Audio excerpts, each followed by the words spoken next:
Oke, pembahasan hari ini masih tentang GLBB. Ya, jadi kita kemarin ada belajar 3 rumus dari GLBB. Kemudian juga grafiknya, yaitu cara mencari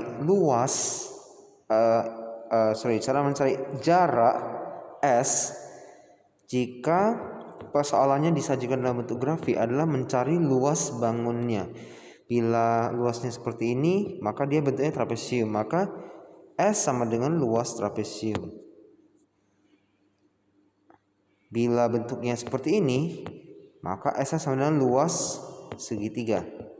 Karena bentuknya segitiga, gitu ya. Nah, kita lihat contoh soal untuk persoalan grafik.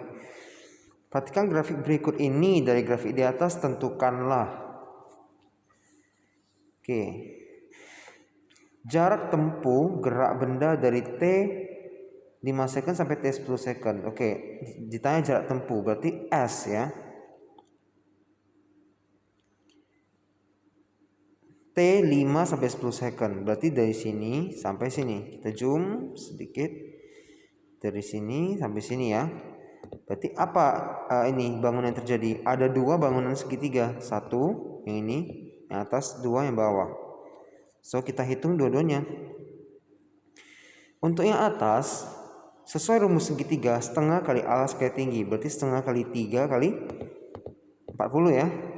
Ke ini setengah kali 2 kali 20. Benar ya? Setengah kali 3 kali 40. Nanti ditambah dengan setengah kali 2 kali 20. Kita lihat. Ya, ini dia. Tinggal dihitung, jumlahkan. Perpindahan dari benda T sama 5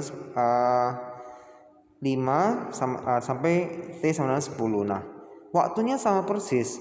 Benar ya? Dengan yang soal A, hanya saja ditanya itu perpindahan sekarang. Nah, apa bedanya? Kalau perpindahan, dia grafik atas kurang grafik yang bawah. Seperti itu saja.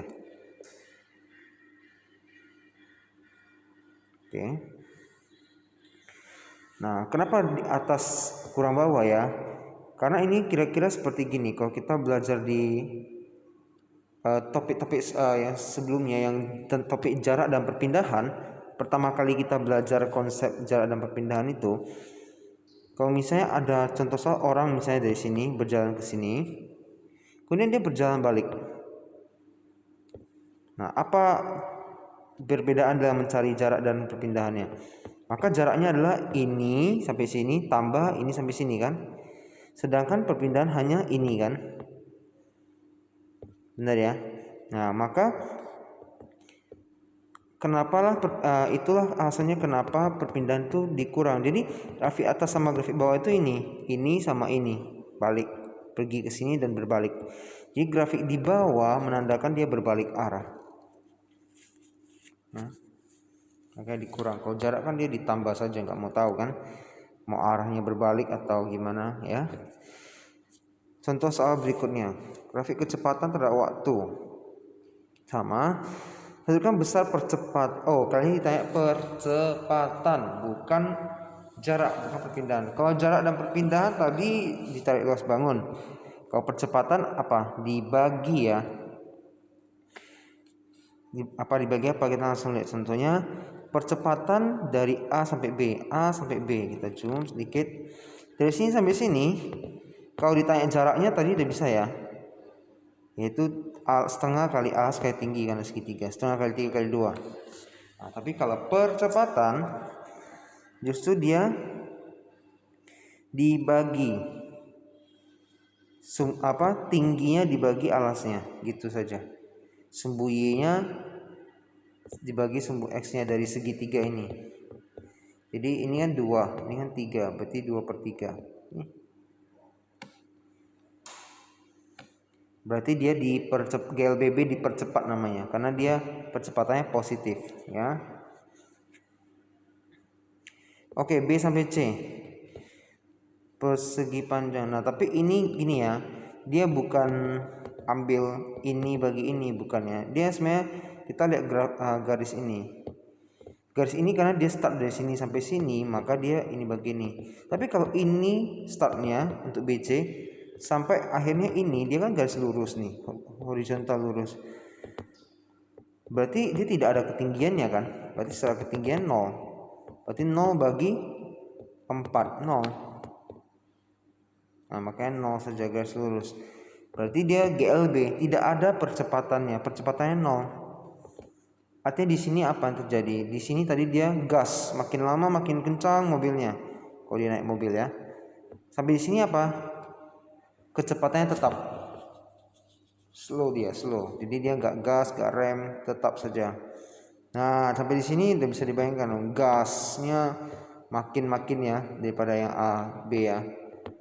Nanti kita lihat percepatannya berapa. Percepatannya berapa ini? Berarti kan ini bagi ini ya. Bukan ini bagi ini ya, salah ya. Ini yang mau dicari berarti ini bagi ini saja. Berarti ini adalah berapa? 5 kurang 2, 3 per 2. Oh, 3 per 2 ya. Nah, lebih besar dari ini ya. Ini 2 per 3 kan 0,66 gitu ya. Kalau 3 per 2 1,5. Dipercepat juga saya. Nah, dari grafik ini berarti bagaimana bila yang namanya GLBB diperlambat, A-nya harus negatif kan? Bagaimana bakal dapat A-nya negatif?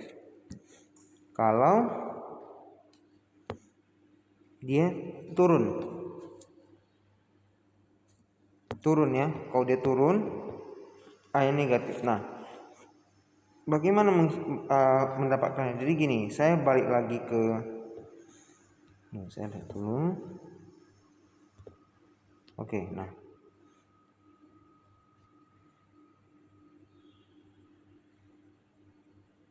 Kurang 0 ya. Oke. Dari sini ke sini tadi yang AB. Nah, perhatikan bahwa misalnya saya dari B jalan ke A, kita dari titik akhir jalan ke titik awal ya. Itu kan dia turun 2. Benar ya? Berarti dia negatif 2 sebenarnya tadi.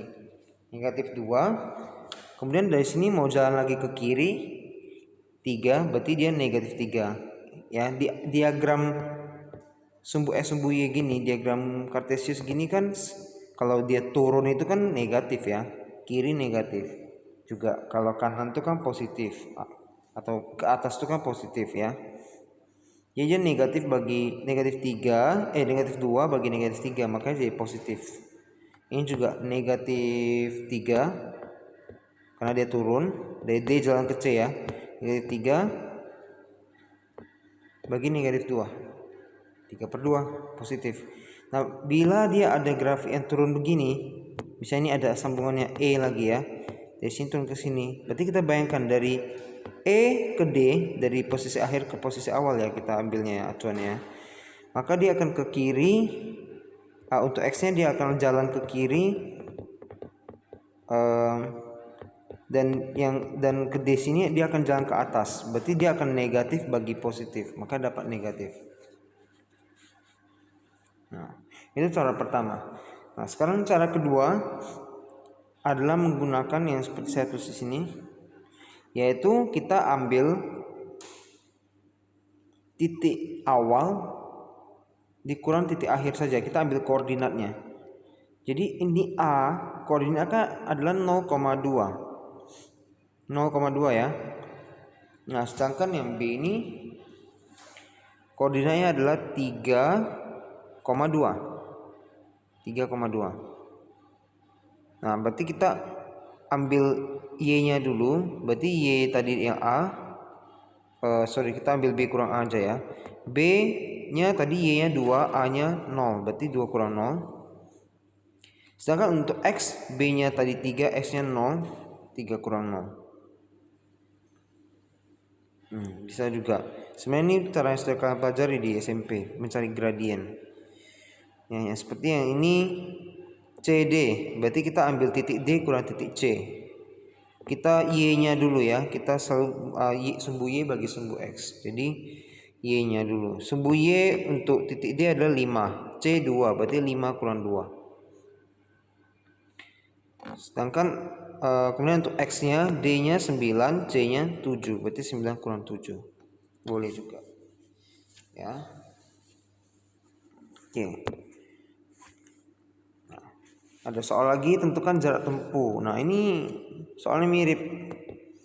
Cuma dia tanya jarak tempuh. Berarti kita cari luas bangunannya, A ke B. Berarti segitiga tadi ya, setengah kali 3 kali 2 atau 3 kali 2 per 2. Itu yang B. Nah, ini baru kita cari luas persegi panjangnya, yaitu 4 kali 2. 8. Kemudian yang C, jarak tempuh C sampai D, ini membentuk bangunan trapesium. Berarti jumlah sisi sejajar yaitu 2 dan 5. Ya, jadi saya gambar ulang trapesium di sini, tapi saya udah rotate dia, saya udah rotasi dia 90 derajat ke searah jarum jam ya. Jadi ini 2 dan ini 5 jadi di sini. Nah, sedangkan tinggi ini juga 2 dari mana? Berarti yang ini ya. Berarti rumusnya jumlah sisi sejajar atas tambah bawah per 2 kali tinggi, yaitu 2 juga kebetulan 7. Kemudian terakhir tentukan jarak tempuh A sampai D semua, berarti ditotalkan saja. Nah, kalau soalnya tidak bertanya, kalau misalnya soalnya langsung tanya ini jarak tempuh A sampai D tanpa bertanya A, B, C, D dan A, B, B, C dan C, D gimana? Apakah kita bisa langsung cari jarak tempuh A sampai D kalau kita tidak cari ini semua? Ya, sebenarnya gini ya, berarti kalau dia langsung tanya A sampai D tadi, ini kan tidak ada satu bangunan yang seperti ini ya, tidak ada namanya ya kalau begini bentuknya. Jadi kita harus pecah dia. Antara kalian pecah seperti yang barusan kita kerjakan menjadi 3 bangunan, segitiga, persegi panjang dan trapesium. Jadi kalian harus hitung ini juga kan, sama stepnya. Ibu silakan. Atau kalian juga bisa memilih untuk pecah jadi apa? Jadi 2 trapesium. Jadi ini trapesium pertama dan ini. Nah, kalau kalian hitung trapesium ini ya, jumlah sisi sejajar kali tinggi per 2 berarti kan ini berapa? Ini 4 tambah 7, 11 per 2 kali tingginya 2. Berarti 11 per 2 kali 2, 11. Nah, sama kan totalnya? 8 tambah 3 juga 11. So, akan sama saja. Jadi, ya, boleh ya. Ya, kira-kira seperti itu cara menghitung jarak perpindahan dan percepatan pada grafik GLBB. Bye.